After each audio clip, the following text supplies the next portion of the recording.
Good morning, all of you. Today we have to learn the reactive intermediates or the intermediates which are formed during a chemical reaction. That is, the reactant molecule is converted into the product. Then the product molecule can be formed because of one intermediate form in the reaction. And after the intermediate will be formed, then the product is generated. Okay. Now some of the intermediate types we have to learn. The intermediates which are formed during the reaction, which is very highly unstable. The lifetime of the intermediate is very short and we cannot isolate from the reaction medium. हा जो reactive intermediate आहे हा reactive intermediate झाल्याशिवाय product form होतच नाही. Yes, मी तुम्हाला एक diagram काढून दाखवतो. एखादी रिएक्शन असेल तर रिएक्शन इथनं रिएक्टंट आपण ज्याला एनर्जी ऑफ ॲक्टिवेशन देतो तेव्हा हा रिएक्टंट मॉलिक्यूलमध्ये एनर्जी ऑफ ॲक्टिवेशन मिळत जाईल आणि एक एक्साइटेड स्टेट असेल. इथून तो सडनली ड्रॉप होतो आणि आपल्याला इथं रिएक्टंट आहे, इथं प्रोडक्ट आहे. ओके. आणि ह्याच्यामध्ये जो आहे तो आहे इंटरमिडिएट. तो कोण आहे? Reactive intermediate. हा इंटरमिडिएट ह्याची लाईफ टाईम खूप शॉर्ट असते. ह्याला आपण सेपरेट करू शकत नाही, ह्याला आपण बाहेर काढू शकत नाही. लगेच हा मॉलिक्यूल म्हणजे लगेच हा इंटरमिडिएट प्रोडक्टमध्ये कन्वर्ट होतो. ओके. अशा पद्धतीनं मग असे कोणते कोणते इंटरमिडिएट्स तयार होतात एखाद्या रिएक्शन्समध्ये, तर हे आपण बघूया कोणते कोणते. सगळ्यात पहिल्यांदा जो तयार म्हणजे सगळ्यात पहिला म्हणण्यापेक्षा सगळ्यात पहिला आपण जो स्टडी करणार आहोत तो म्हणजे कार्बोकॅटायन. कार्बन आणि कॅटायन म्हणजे ज्या कार्बनवरती पॉझिटिव्ह चार्ज आहे त्याला आपण काय म्हणतो? कार्बोकॅटायन म्हणतो. ओके. त्याच्यानंतर होतो कार्बॅनियन. कार्बनवरती जर निगेटिव्ह चार्ज असेल तर त्याला आपण म्हणतो कार्बेनियन. ओके. त्याच्यानंतर आहे कार्बिन. हा कार्बनवरती कोणताही चार्ज असत नाही, ह्या कार्बनला आपण म्हणतो न्यूट्रल कार्बन. ओके. तर ह्याला आपण म्हणतो कार्बिन. त्याच्यानंतर आहे नायट्रिन. काही वेळेला नायट्रोजनवरती निगेटिव्ह चार्ज येतो ज्याला आपण म्हणतो नायट्रिन इंटरमिडिएट. त्याच्यानंतर येतो रेडिकल म्हणजे एक बॉन्ड ब्रेक झाला होमोलायसिस तर त्याच्यावरती एक रेडिकल तयार होतो जे मी तुम्हाला ह्या टॉपिकच्या पहिल्या सुरुवातीला दाखवलेलं आहे. आणि त्याच्यानंतर येतो अराईन मेकॅनिझम किंवा बेन्झाईन मेकॅनिझम. आपण अराईन हा पार्ट बघितलाय. ओके. इथं आपण त्याला अराईन किंवा बेन्झाईन म्हणतो. तर अशा पद्धतीचे एकूण 6 इंटरमिडिएट पॉसिबल आहेत. ओके. ह्यापैकी आपल्याला सिलेबसमध्ये जो बघायचा आहे तो भाग मी आता इथे सांगतो. आपल्याला बघायचा आहे कार्बिन, त्याच्यानंतर बघायचा आहे हा नायट्रिन, त्याच्यानंतर आपण बघणार आहोत अराईन. ओके. तर आज आपण हे 3 पार्ट बघणार आहोत. त्याच्यानंतर परत आज आपण थोड्या वेळानंतर परत लेक्चर घेणार आहोत. ओके. मी सांगतो टायमिंग त्याची. इथं आता आपण आज हे 3 भाग बघायचे. आता मी जातोय पुढच्या स्लाईडकडे. सगळ्यात सुरुवात करूया आपण कार्बिनने. त्याच्यामध्ये आपण कसं कार्बिन तयार करतात, त्याचं स्ट्रक्चर काय, त्याची स्टॅबिलिटी काय आणि त्याचे रिएक्शन्स काय हे आपण बघणार आहोत. तर जनरली कार्बिन कसं आहे? Carbene is and neutral carbon. Neutral carbon atom त्याच्यामध्ये असतो. ह्याच्यामध्ये ह्याची व्हॅलन्सी 2 असते म्हणजे हा कार्बन 2 बॉन्ड तयार केलेला असतो आणि त्याच्यावरती अनशेअर्ड इलेक्ट्रॉन्स 2 असतात. त्यामुळे आपण त्याचं रिप्रेझेंटेशन कसं दाखवू शकतो? तर त्याचं रिप्रेझेंटेशन आपण एक सेकंड. ओके. तर त्याचं जनरल फॉर्म्युला आपण अशा पद्धतीने दाखवू शकतो. एकूण ह्याच्यामध्ये 2 बॉन्ड आहेत. एक हा इथं बॉन्ड आहे, हा दुसरा बॉन्ड इथे आहे आणि त्याच्यामध्ये 2 अनशेअर्ड व्हॅलेन्स इलेक्ट्रॉन आहेत ज्याला मी इथे दाखवलेलं आहे अशा पद्धतीनं. किंवा काही वेळेला तो डबल बॉन्ड सुद्धा दाखवू शकतो आणि 2 व्हॅलेन्स इलेक्ट्रॉन अशा पद्धतीने दाखवू शकतो. आर जर हायड्रोजन पण असू शकतो किंवा एखादा अल्किल सबस्टिट्यूएंट सुद्धा असू शकतो. हे रिप्रेझेंटेशन बघा लक्षात ठेवण्यासारखं आहे, खूप महत्त्वाचं आहे. याला मी मार्क करतो. कार्बिन कसं दाखवतात तर अशा पद्धतीचा जनरल फॉर्म्युला आहे किंवा अशा पद्धतीने सुद्धा तो दाखवू शकतो. ओके. त्याच्यानंतर next, the term कार्बिन may also refer to specific carbon. The simplest carbene is मिथायलिन. सगळ्यात सोपा, समजा आता अल्केन मधला सगळ्यात पहिला कोण, तर मिथेन, बरोबर ना. सिमिलरली अल्केन मधला सगळ्यात पहिला कोण, ऍसिटायलिन. सिमिलरली कार्बिन मधला सगळ्यात पहिला कोण, तर तो आहे मिथायलिन, ज्याला आपण म्हणतो काय, मिथायलिन. ओके, तर हा मिथायलिन हा कार्बिन आहे. ओके, आता मी पुढे जातोय. ह्याचं स्ट्रक्चरमध्ये आपण बघूया. The carbon usually considered to be sp2 hybridized. ह्याला आपण कोणतं हायब्रिडायझेशन स्टेट म्हणतो, ह्याला आपण म्हणतो sp2 hybridize state. There are two bonding electrons, त्याच्यामध्ये दोन बॉन्डिंग इलेक्ट्रॉन्स आहेत. Both are in sp2. जे काही दोन बॉन्डिंग इलेक्ट्रॉन्स आहेत त्याचं कॉन्फिगरेशन कसलं आहे, sp2. And two non bonding electron associated with carbon. म्हणजेच काय की हा जो तुमचा कार्बन आहे ज्याच्यावरती ज्यानं दोन बॉन्ड तयार केलेले आहेत, ते बॉन्ड त्याचं कॉन्फिगरेशन येतं sp2. आणि त्या कार्बनवरती दोन अनपेअर्ड इलेक्ट्रॉन्स होत आहेत. Since non bonding electrons can have their spins pair or parallel, this is possibility of two electronic arrangement or spin state. म्हणजे काय जनरली, तर हा जो कार्बन आहे, हा कार्बन ह्याच्याकडे दोन बॉन्ड्स आहेत. ओके, मग इथं मी आर लिहितो आणि इथं मी लिहितो R1. ओके, तर ह्याच्यावरती हे दोन बॉन्डिंग पेअर झाले, बॉन्डिंग इलेक्ट्रॉन झाले, ज्याचं कॉन्फिगरेशन येतं sp2. आणि त्याचबरोबर ह्याच्यावरती असे दोन नॉन बॉन्डिंग म्हणूया त्याला आपण, नॉन बॉन्डिंग इलेक्ट्रॉन्स आहेत. कसे आहेत, दोन नॉन बॉन्डिंग इलेक्ट्रॉन्स आहेत. ओके, मग हे दोन नॉन बॉन्डिंग इलेक्ट्रॉन्स जे आहेत कार्बिनवरती, इथं आपल्याला एक पॉसिबिलिटी दिसते स्पिन स्टेटची. हा एक डॉट, ह्याचा अर्थ असतो एक ॲरो. काय असतो, एक ॲरो. मग दोन आहेत म्हणजे किती ॲरो असायला पाहिजे, तर दोन ॲरो असायला पाहिजे. अशा पद्धतीनं ही एक पॉसिबिलिटी झाली. दुसरी पॉसिबिलिटी येईल अपोजिट, पॅरलल ऑर अपोजिट. जेव्हा पॅरलल येईल तेव्हा त्याला आपण म्हणणार आहोत ट्रिपलेट स्टेट. आणि जेव्हा अँटी पॅरलल येईल तेव्हा येणार आहे, आपण म्हणणार आहोत आपण त्याला सिंगलेट स्टेट. हे आपण पुढच्या स्लाइडमध्ये पण बघणार आहोत. ओके, आता मी क्लिअर करून पुढे जातो. Then depending on this there are two kind of carbene. जे मी आत्ताच सांगितलं की कार्बिनचे परत दोन प्रकार पडतात. The very first is singlet carbene. कोणता, तर very first is singlet carbene. आणि दुसरा कोण आहे, ट्रिपलेट कार्बिन.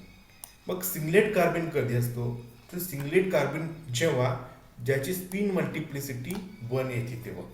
जेव्हा त्याची स्पिन मल्टिप्लिसिटी काय येईल, 1 येते तेव्हा. मग स्पिन मल्टिप्लिसिटी कशी फाइंड आउट करायची असतात, तर त्याचा एक बेसिक फॉर्म्युला आहे जे पुढच्या स्लाइडमध्ये आहे, पण मी तुम्हाला इथंच दाखवतो. m is equal to 2s plus 1 हा एक फॉर्म्युला असतो स्पिन मल्टिप्लिसिटीचा. ओके, मग एस म्हणजे काय, तर एस म्हणजे तुमचा जो काय स्पिन क्वांटम नंबर आहे त्याची व्हॅल्यू. एस म्हणजे काय, तुमचा स्पिन क्वांटम नंबर. मी इथं लिहून ठेवतो. एस म्हणजे कोण, तुमचा स्पिन क्वांटम नंबर, QN असं लिहिलेलं आहे. ओके, आता स्पिन क्वांटम नंबर कसं फाइंड आउट करायचं आहे, येस, तर ते ठरवणार कोण, तर तो ठरवतो तुमचा ॲरो. जर असा असेल, येस, जर असा असेल तर त्याची व्हॅल्यू किती असती, 1/2. त्याची व्हॅल्यू काय असती, +1/2. आणि जर ॲरो तुमचा असा असेल तर त्याची व्हॅल्यू किती येते, -1/2. मग +1/2 -1/2 इथं आपण ॲप्लाय करणार आहोत. कुठे, तर ह्या स्टेटमध्ये ॲप्लाय करणार आहोत. येस, मग इथं +1/2 -1/2 काय व्हॅल्यू येईल, काय व्हॅल्यू येईल, येस, 0. मग ह्या फॉर्म्युलामध्ये, येस, ह्या फॉर्म्युलामध्ये मग आपण फाइंड आउट करूया. m is equal to 2 multiplied by 0 + 1. ह्याचं उत्तर किती येतं, मग ह्याचं उत्तर येतं 1. ह्याला आपण म्हणणार आहोत सिंगलेट कार्बन. ह्याला आपण काय म्हणणार आहोत, आपण सिंगलेट कार्बिन म्हणणार आहोत. ह्याला आपण काय म्हणणार आहोत, सिंगलेट कार्बिन. समजलं, तर हा सिंगलेट कार्बिन आहे. तर ह्याच्या सिंगलेट कार्बिन कधी येतो, जेव्हा ज्याचा स्पिन मल्टिप्लिसिटी 1 येईल तेव्हा ते काय असणार आहे, सिंगलेट कार्बिन. मग सिंगलेट कार्बिनचं स्ट्रक्चर कसं असतं बघा, इथं तुम्ही बघू शकता. हा त्याचं सिंगलेट कार्बिनचं स्ट्रक्चर आहे. ह्याच्यामध्ये परत एकदा दाखवतो, हे दोन स्पिन एकाच ऑर्बिटमध्ये आहे. हे जे दोन स्पिन दिसतात तुम्हाला, एक अँटी पॅरल पोझिशन आहे, एकाच पी ऑर्बिटलमध्ये येतात. त्याच्यानंतर जो दुसरा आहे तो आहे व्हॅकंट पी ऑर्बिटल, त्याच्यामध्ये कोणताही म्हणजे पी ऑर्बिटल फिलअप झालेला नाही आहे. ओके. आणि ह्याचं जे काही कॉन्फिगरेशन येतं ते sp2 सिंगलेट कार्बिन अशा पद्धतीने येतं. ह्याची व्हॅल्यू काय येईल, 2s. एसची व्हॅल्यू काय येईल, स्पिन क्वांटम नंबर +1/2 -1/2. यस, एकमेकाला कॅन्सल करतात, व्हॅल्यू येते 0. आणि ह्या फॉर्म्युलामध्ये जर आपण व्हॅल्यू टीएसच्या ठिकाणी 0 भरलं तर उत्तर येतं 1. त्याला आपण म्हणतो काय, सिंगलेट कार्बिन. ओके. सिंगलेट कार्बिन जनरल आता तुम्हाला इथं सांगता येईल की हे दोन्ही ऑर्बिटमध्ये एकाच ऑर्बिटमध्ये असल्यामुळे थोडेसे अनस्टेबल असतो सिंगलेट कार्बिन. ठीक आहे. आता मी पुढे जातो. आता आपण बघूया ट्रिपलेटकडे. ट्रिपलेट म्हणजे काय आहे, यस, तर ह्याच्यामध्ये तुम्ही बघू शकता मगाशी ह्याच्यामध्ये 2 होते पण इथं आता फक्त एकच आहे इलेक्ट्रॉन. आणि हा जो वॅकंट होता मगाच्या ह्याच्यामध्ये, इथं मात्र काय आहे, त्याच्यामध्ये एक फिलअप झालेला आहे, पी ऑर्बिटलमध्ये एक फिलअप झालेला आहे. मग सिमिलरली आपण जर त्याच्यामध्ये स्पिन मल्टिप्लिसिटीचा फॉर्म्युला फाइंड आउट केला, काय फॉर्म्युला आहे तो, 2s+1. ओके. मग आता इथं आपण यसची व्हॅल्यू पहिल्यांदा फाइंड आउट करूया. यस म्हणजे काय, तुमचा स्पिन क्वांटम नंबर 1/2 + 1/2. ह्याचं उत्तर काय येतं, ह्याचं उत्तर येतं 1. ओके. मग आता m = 2 × 1 + 1. ह्याचं उत्तर काय येतं, m = 3. ह्याला आपण म्हणणार आहोत यस ट्रिपलेट कार्बिन. ह्याला आपण काय म्हणणार आहोत, ट्रिपलेट कार्बिन. जेव्हा 3 येतं उत्तर तेव्हा ह्याला आपण म्हणणार आहोत ट्रिपलेट कार्बिन. ह्याचं कॉन्फिगरेशन सुद्धा sp2 येईल. पण हा मॉलिक्यूल सिंगलेटपेक्षा स्टेबल असतो, कारण ह्याच्यामध्ये फक्त एकच इलेक्ट्रॉन आहे ह्या ऑर्बिटमध्ये, आणि ह्या पी ऑर्बिटमध्ये सुद्धा एकच इलेक्ट्रॉन आहेत. हे दोन्ही डिफरंट ऑर्बिटमध्ये असल्यामुळे ह्याच्यामध्ये रिपल्शन होणार नाही. त्यामुळे हा सिंगलेटपेक्षा थोडासा स्टेबल असतो. आणि आपल्याला हे जे स्टेट ओळखायचे असेल तर आपल्याकडे एक स्पेक्ट्रोस्कोपिक टेक्निक आहे ESR, ज्याचं लॉंग फॉर्म आहे इलेक्ट्रॉन स्पिन रेझोनन्स स्पेक्ट्रोस्कोपी. तर आपल्याला हे मॉलिक्युल्स ओळखता येतात, ट्रिपलेट आणि सिंगलेट मॉलिक्यूल. ओके. आता मी पुढे जातोय. ओके. आता इथं आपण बघू शकतो सम कार्बिन्स हॅव लिनियर स्ट्रक्चर. काही कार्बिन म्हणतोय मी, काही कार्बिनचं स्ट्रक्चर लिनियर असतं. ओके. लिनियर म्हणजे काय, एका लाईनमध्ये. तेव्हा मात्र त्याचं कॉन्फिगरेशन बदलतं, आणि त्याचं कॉन्फिगरेशन कोणतं येते मग, sp हायब्रिडाइज स्टेट. ह्याचं काय कॉन्फिगरेशन बनेल मग, sp हायब्रिडायझेशन स्टेट. कधी येतं, जेव्हा ग्रुप्स R कार्बन R' एका लाईनमध्ये येतात तेव्हा त्याला आपण म्हणतो काय, लिनियर स्ट्रक्चर. तसं बघायला गेला तर कार्बन कार्बन ट्रिपल बॉन्ड ज्याला आपण म्हणतो अल्काइन, त्याचं कॉन्फिगरेशन सुद्धा sp हायब्रिडायझेशन स्टेटच येतं, कारण ते लिनियर असतात म्हणून. त्याच्यानंतर जे 2 p ऑर्बिटल्स आहेत ते unhybridized remains unhybridized and 2 bonded electrons go into each with spin parallel according to Hund's rule. त्याच्यामध्ये हे जे स्पिन आहेत ते अकॉर्डिंग टू हंट्स रूलमध्ये पॅरल राहतात. आणि आपल्याला इथे +1/2 -1/2. आणि ह्याचं जर आपण कार्बनचं स्पिन मल्टिप्लिसिटी फाइंड आउट केलो तर आपल्याला मागाच्या फॉर्म्युलाने येतं ह्याचं उत्तर किती, ट्रिपलेट. ह्याचं उत्तर किती येतं, ट्रिपलेट. त्यामुळे लिनियर असताना त्याचं कॉन्फिगरेशन काय येतं, sp ट्रिपलेट कार्बिन. sp सिंगलेट कार्बिन कधी येत नाही, हे लक्षात ठेवा. ठीक आहे. आता मी जातोय पुढं. Carbons are called singlet and triplet depending upon the electron spin state they possess. हे इथं फॉर्म्युला जे मी मगाशी काढून दिलं हे मी तुमच्या नोट्ससाठी मी इथं ॲड करून ठेवलेलं आहे, हे तुम्ही लिहून काढू शकताय. सिंगलेट कधी येतो आणि ट्रिपलेट कधी येतो. ओके. आता इथून आपण बघूया बॉन्ड अँगल. ओके. तर हा जो तुमचा बॉन्ड अँगल आहे तुमचा कार्बिनचा, तो जवळपास 125 to 140 डिग्री आहे फॉर ट्रिपलेट, म्हणजे ट्रिपलेट मिथॅलिनसाठी. आणि हाच अँगल येतो 102, म्हणजे थोडासा अँगल कमी झालेला आहे फॉर सिंगलेट मिथॅलिनसाठी. कोणासाठी? सिंगलेट मिथॅलिनसाठी. काही वेळेला अशा पद्धतीचे प्रश्न विचारले जाऊ शकतात. बॉन्ड अँगल म्हणजे काय, तर अशा पद्धतीने मी लिहून दाखवतो म्हणजे तुम्हाला जास्त लक्षात येईल. हा तुमचा हायड्रोजन, यस, त्याच्यानंतर परत असाच एक हायड्रोजन आणि परत असा तुमचा हा कार्बन. ओके, हा कार्बन काय करतो, यस, ह्या हायड्रोजनवरती एक बॉन्ड, ह्या हायड्रोजनवरती एक बॉन्ड आणि स्वतःजवळ काय ठेवून घेतो, 2 इलेक्ट्रॉन्स. स्वतःजवळ काय ठेवून घेतो, 2 इलेक्ट्रॉन्स. हा जर ट्रिपलेट असेल तर ह्याच्यामधलं अँगल किती असतं, 125 ते 140. हा जर ट्रिपलेट असेल तर त्याच्यामधलं अँगल किती असतं, 125 ते 140. आणि जर सिंगलेट असेल तर त्याच्यामधलं जे अँगल असतं ते किती असतं, 102 इतकं त्याचं अँगल असतं. ओके, अक्षता जाधव. ओके, अशा पद्धतीने असतं. Triplet carbon generally stable in gases state, while singlet carbon occur more often in aqueous media. जर गॅसेस स्टेट असेल तर तो जनरली ट्रिपलेट कार्बन असतो आणि जर ॲक्वियस फेज असेल तर मात्र कोण असतो तिथे, सिंगलेट कार्बन असतो. अशा पद्धतीनं हे त्याचे स्ट्रक्चर्स आहेत. इलेक्ट्रॉनिक कॉन्फिगरेशन हे मी मगाशी पण काढलेलं आहे, आता परत इथे तुम्हाला दाखवतोय. ओके, ह्याच्यामधला जो बॉन्ड अँगल आहे कार्बन हायड्रोजन तो जवळपास 1.078 अँगस्ट्रॉम युनिट आहे ट्रिपलेटसाठी. ओके, सिंगलेटसाठी पण तेवढाच असतो, पण कम्पेअर जर केला ट्रिपलेट आणि सिंगलेट तर मोर स्टेबल कोण असतो, ट्रिपलेट इज मोर स्टेबल. का मोर स्टेबल असतो ट्रिपलेट, कारण त्याच्यामध्ये जे काही पी ऑर्बिटल्स आहेत ते 2 डिफरंटमध्ये आहेत. इलेक्ट्रॉन्स जे फिलअप आहेत ते डिफरंट आहेत. इथं कसे आहेत, एकादच आहेत, त्यामुळे इथं थोडंसं रिपल्शन होतं, त्यामुळे थोडंसं तो अनस्टेबल होतो. ओके, आता मी जाते पुढं. स्टॅबिलिटी ऑफ कार्बन, मी आता सांगितलं की जनरली ट्रिपलेट कार्बन जो आहे तो खूप स्टेबल आहे. जवळपास त्याची energy 7.7 to 10 kilo calorie per mole, more stable than singlet carbon. Okay, the triplet carbon has lower energy.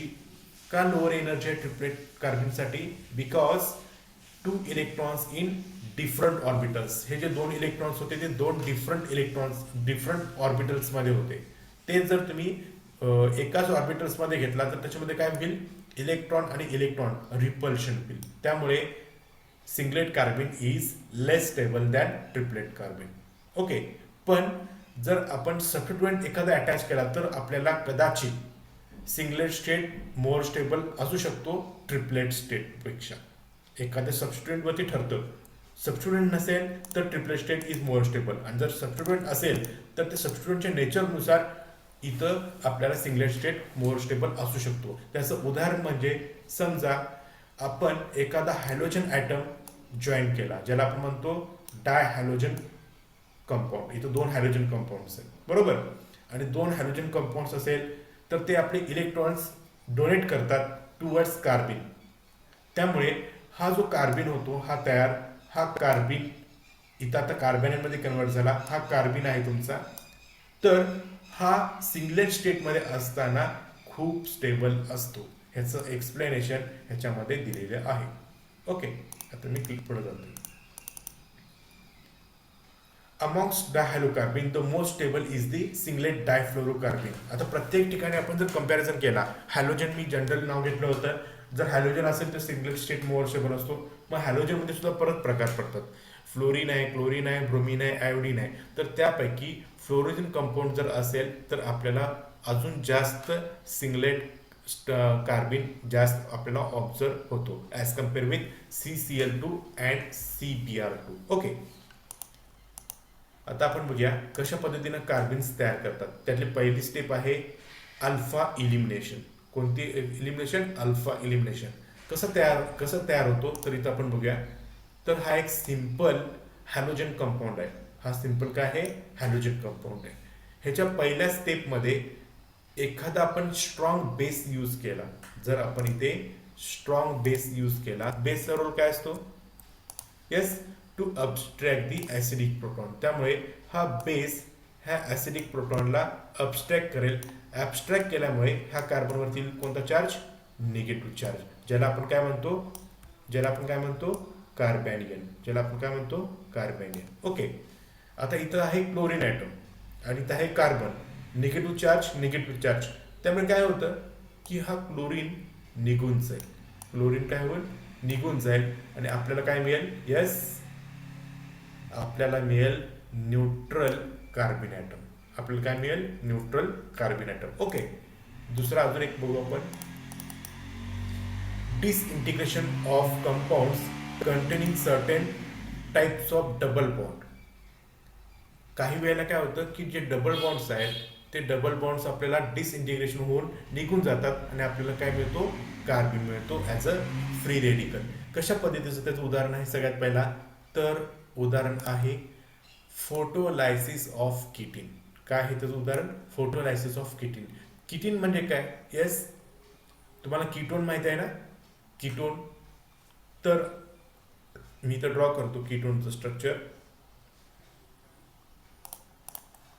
तर बघा, हा आहे CH3, एक ॲसिटोन ड्रॉ करतो मी. हा CH3, ह्याला आपण काय म्हणतो, कीटीन म्हणतो. ह्याला आपण म्हणतो काय, कीटोन म्हणतो. पण हा एवढा फंक्शनल ग्रुप सोडून ह्याच्यामध्ये जर आपण हे R ग्रुप, हा R ग्रुप काढून टाकून जर एकच कार्बन जॉईन केला आणि तर डबल बॉन्ड तयार केला तर त्याला त्याचा फंक्शनल ग्रुप बदलतो. हा अनस्टेबल असतो, हायली अनस्टेबल असतो.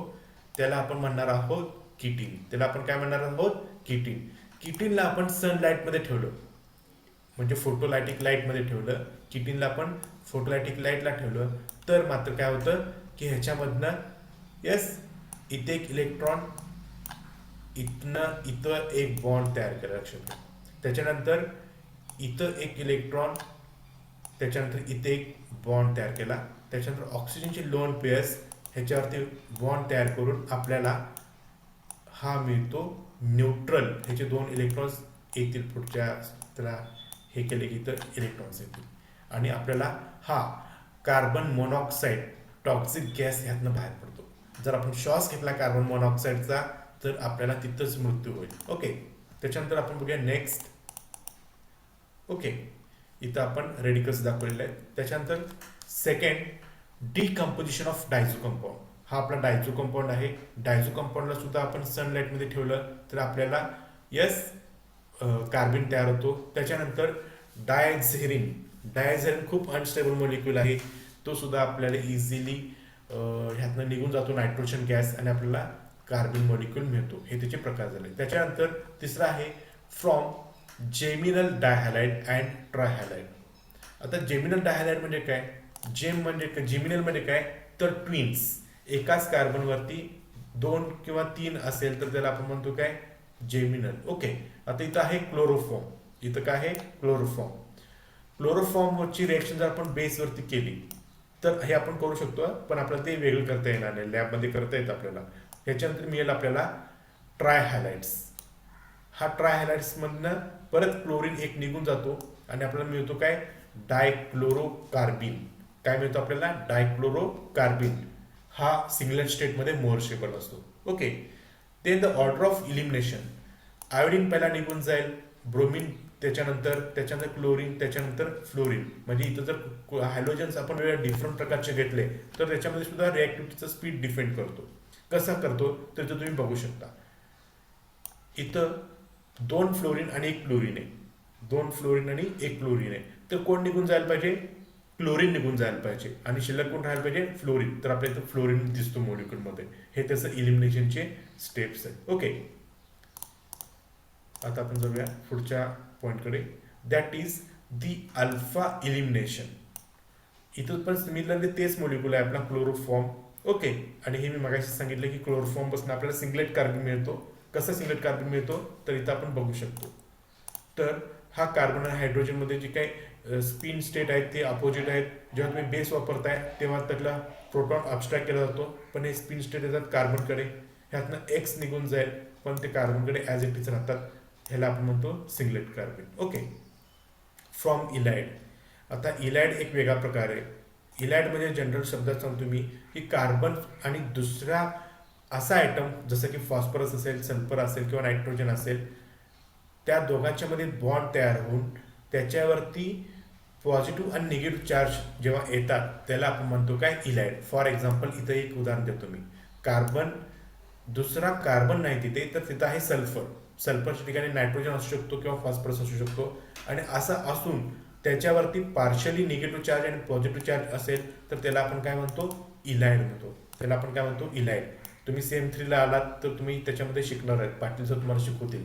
ऑर्गॅनिक केमिस्ट्रीचा जो पेपर आहे ORM, ऑर्गॅनिक रिॲक्शन मेकॅनिझम, त्याच्यामध्ये तुम्ही बघणार आहात इलाइड डीपमध्ये. ओके, तर ह्या इलाइडला आपण हीट करू किंवा फोटोलॅटिक लाईटमध्ये ठेवू तर आपल्याला आपला नॉर्मली जो काही तुमचा कार्बिन आहे तो आपल्याला सिंथेसाइज करता येतो. ओके, आता मी पुढे जातोय. फ्रॉम स्मॉल रिंग, जर इपॉक्साईड असेल तर इपॉक्साईडला सुद्धा तुम्ही इपॉक्साईड पासून सुद्धा तुम्ही काय करू शकता, इझिली आपण आपला कार्बिन तयार करू शकतो. इथं बॉन्ड नव्हता पडलेला, ते मी बॉन्ड इथं दिलेलं आहे. तर अशा पद्धतीनं हा कार्बिन तयार होतो. काय होतो ह्यातून, तर ह्यातून टोटली हा बॉन्ड ब्रेक होतो आणि हा बॉन्ड ब्रेक होतो. हा बॉन्ड ब्रेक झाल्यामुळे त्या कार्बनवरती कोणता चार्ज येतं, कोणता इलेक्ट्रॉन्स येतात, तर रेडिकल्स येतात. आणि ते रेडिकल अनशेअर्ड इलेक्ट्रॉन्स, ज्याला आपण म्हणतो रेडिकल्स, तर तो आहे आपला carbene with the loss of benzalate. Similarly अशाच पद्धतीनं इथं आपल्याला 2 पॉसिबिलिटी आहेत, कुठला बॉन्ड फॉर्म होणं, कुठला बॉन्ड ब्रेक होणं. ओके, तर इथं बघा, हा बॉन्ड ब्रेक झाला आणि हा बॉन्ड ब्रेक झाला, तर आपल्याला अशा पद्धतीनं ज्याला मी मार्क करतो, क्लोरीन असणारा कार्बिन मिळालं. लक्षात घ्या, कारण की क्लोरीन त्या कार्बनला खूप स्टेबल करू शकतो.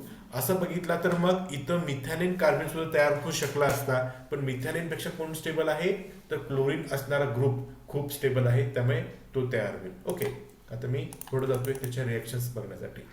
Reactions of कार्बिन. आता कार्बिनचं नेचर कसं आहे, कार्बिनकडे 2 अनशेअर्ड इलेक्ट्रॉन आहेत. ओके, त्यामुळे कार्बिन हा इलेक्ट्रॉन डेफिशियंट आहे.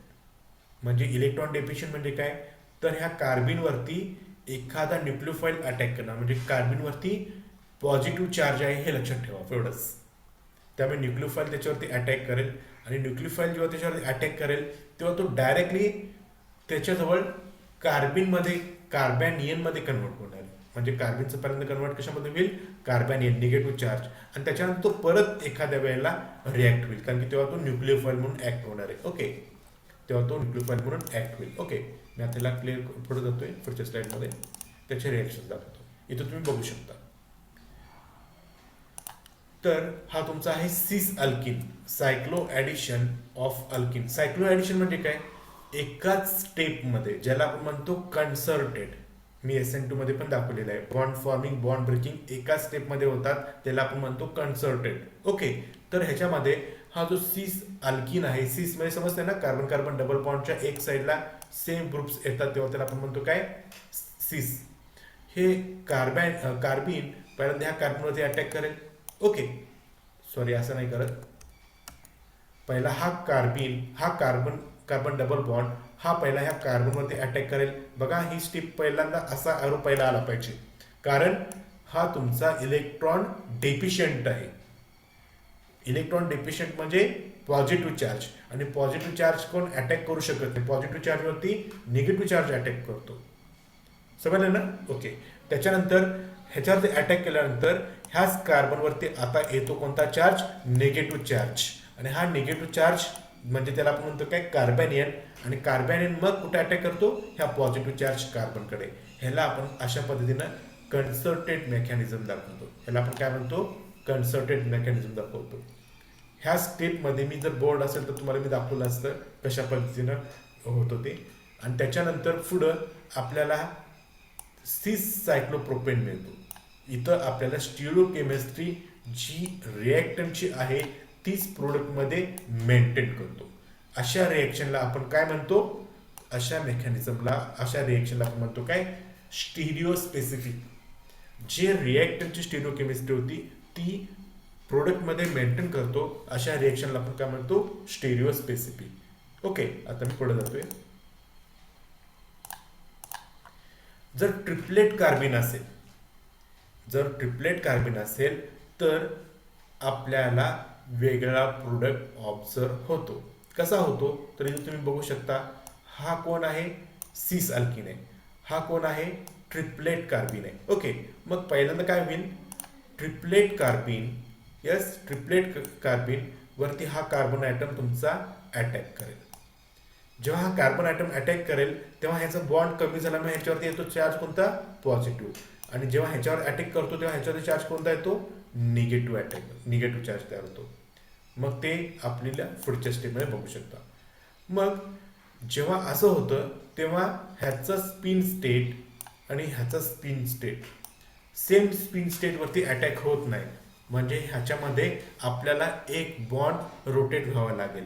त्यामुळे इथे हा जो तुमचा कार्बन कार्बन बॉन्ड आहे, हा जो तुमचा कार्बन कार्बन बॉन्ड आहे तो रोटेट होईल, म्हणजे उलटा होईल. बघा रोटेट झाल्यामुळे हा ॲरो जो डाऊन साईडला होता तो आता कुठे झाला, अप साईडला आला. तो जो झाल्यानंतर काय झाला, अप साईडला आला. पण इथे फरक काय झाला, यस इथं जर तुम्ही बघितला बॉन्ड रोटेशन झाल्यामुळे यस हा आर आणि हा हायड्रोजन, आर आणि हायड्रोजन काय झालेले बदल झालेले आहेत, आतला बदल झालेला आहे. जो हायड्रोजन खाली होता तो वर गेला, जो आर वर होता तो खाली आला. इथं तुम्ही बघू शकता. आणि आता इथं स्पिन इन्व्हर्जन होईल. स्पिन इन्व्हर्जन म्हणजेच हा जो डाऊन साईडला होता तो आता कुठे झाला, अप साईडला झालेला आहे.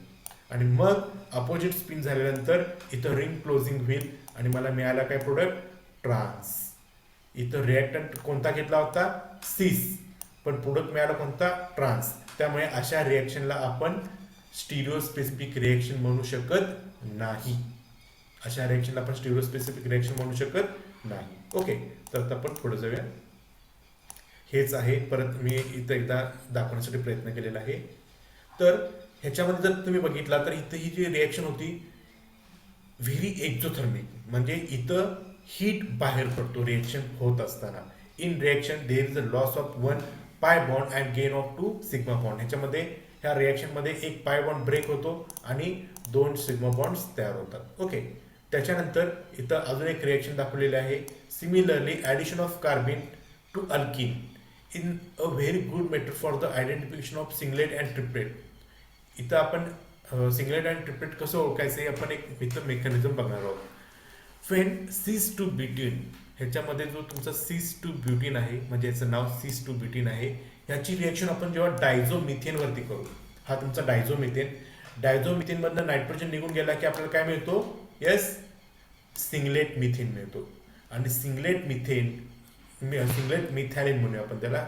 सिंगलेट मिथॅलिन सिस अल्किनवरती रिॲक्ट होऊन आपल्याला सिस प्रोडक्ट मिळतो, सिस सायक्लोप्रोपेन सिस्टीम मिळतो. ठीक आहे, ह्याला आपण म्हणूया सिंगलेट. ओके, आता पुढे जाऊया. आता इथं बघा, इथं सुद्धा आहे ट्रान्स. इथं कोण आहे, ट्रान्स. ट्रान्समध्ये तुम्हाला माहिती आहे आता हा आहे आपला ट्रान्स अल्किन. ट्रान्स अल्किनची रिएक्शन सुद्धा मगासारखंच जर सिंगलेट कार्बिनवरती झाला आणि आपल्याला प्रोडक्टमध्ये ट्रान्स ऑब्झर्व होत असेल तर आपण काय म्हणायचं आहे, हा जो मिथॅलिन तयार झाला आहे तो कसा आहे, सिंगलेट कार्बिन. ह्याला आपण म्हणणार आहोत stereo specific. Stereo specific product मिळत असेल तर त्याचं कार्बिन कसला असला पाहिजे, सिंगलेट. आणि जर स्टिरिओ स्पेसिफिक प्रोडक्ट मिळत नसेल तर त्याचं कार्बिन कसा असला पाहिजे, ट्रिपलेट असला पाहिजे. त्याचं आपण अशा पद्धतीनं ओळखू शकतो. ओके, त्याच्यानंतर इथं आपण बघणार आहोत फोटो डिकम्पोजिशन. मगाशी आपण थर्मल डिकम्पोजिशन बघितलं होतं डायझोमिथेनचं. इथं आपण बघणार आहोत फोटो डिकम्पोजिशन. सिमिलरली जर सिस कंपाऊंड असेल आणि डायझोमिथेनचं फोटो डिकम्पोजिशन करून मिळणारा जो काही तुमचा मिथॅलिन आहे तो आहे ट्रिपलेट. म्हणजे थर्मल असतो तेव्हा सिंगलेट आणि फोटोलायटिक असेल तेव्हा ट्रिपलेट. आणि जेव्हा ट्रिपलेट असतो तेव्हा मात्र आपल्याला 2 प्रोडक्ट मिळतात, 2 स्टिरिओ आयसोमर्स मिळतात. आणि जर 2 स्टिरिओ आयसोमर्स मिळत असेल तर आपण काय ओळखायचं आहे, म्हणजे ही स्टिरिओ स्पेसिफिक रिएक्शन नाही आहे. ओके, तर अशा रिएक्शनला आपण म्हणतो रेडिओ आयसोमर. आणि इथं आपला नेचर काय असणार आहे, ट्रिपलेट कार्बिन आहे. हे आपण रिॲक्शनच्या मीडियममधनं ओळखू शकतो, सिंगलेट आहे की ट्रिपलेट आहे. ओके, साधारणतः 3 मिनिटं आहेत. परत आपलं लेक्चर एक्सटेंड होणार आहे.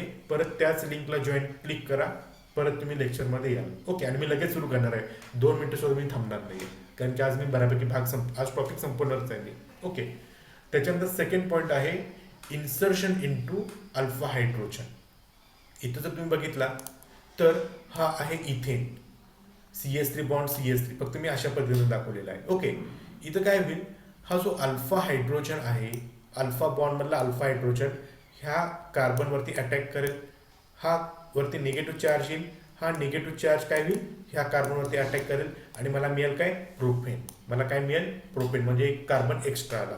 सिमिलरली जर मी प्रोपेन घेतलो तर मला काय मिळेल, ब्युटेन किंवा रिअरेंज ब्युटेन, म्हणजे 2 मिथिल प्रोपेन, अशा पद्धतीनं हे त्याचं इन्सर्शन होतं. काही वेळेला अशा पद्धतीचं जर मॉलिक्यूल असेल इंटरनल, इंट्रामोलिक्युलर, तर इंट्रामोलिक्युलरने सुद्धा आपल्याला अशा पद्धतीनं सायक्लोप्रोपेन रिंग मिळू शकतो. ओके, आता मी पुढे जातोय. If there is a possibility of 3, 4, 5 member ring, then the 5 member ring is preferable. जर 3 किंवा 4 किंवा 5 रिंग तयार होऊ शकेल तर त्यामध्ये 5 member रिंग ही खूप स्टेबल असते कार्बनच्या बाबतीत. Carbon also insert into other sigma bonds like nitrogen hydrogen, oxygen hydrogen etcetera. तुम्ही बघू शकता, हा ऑक्सिजन, यस, हा ऑक्सिजनचे लोन पेअर्स ह्या कार्बनवरती अटॅक करेल, कारण कार्बन न्यूट्रल आहे, इलेक्ट्रॉन डेफिशियंट आहे. त्याच्यानंतर ह्याच्यावरती निगेटिव्ह चार्ज येईल. इथं तुम्ही बघू शकता, हा पॉझिटिव्ह चार्ज, हा निगेटिव्ह चार्ज. हा निगेटिव्ह चार्ज हा प्रोटॉन अबस्ट्रॅक्ट करेल आणि ह्याला बॅलन्स करेल आणि आपल्याला इथरमध्ये कन्वर्ट होईल. त्याला आपण म्हणतो काय, इथरमध्ये कन्वर्ट होईल. आणि हा जो इंटरमिडिएट आहे तो इंटरमिडिएट इलाइट, मी आता सांगितलं, ऑक्सिजन आणि कार्बन ह्याच्यावरती ऑक्सिजन पॉझिटिव्ह, कार्बनवरती निगेटिव्ह चार्ज आहे, त्याला आपण म्हणतो इलाइट कंपाऊंड. ओके, हे शिकवण्याआधी मी तर स्टॉप करतोय, परत जॉईन व्हा लवकरात लवकर, मी लगेच सुरू करतोय.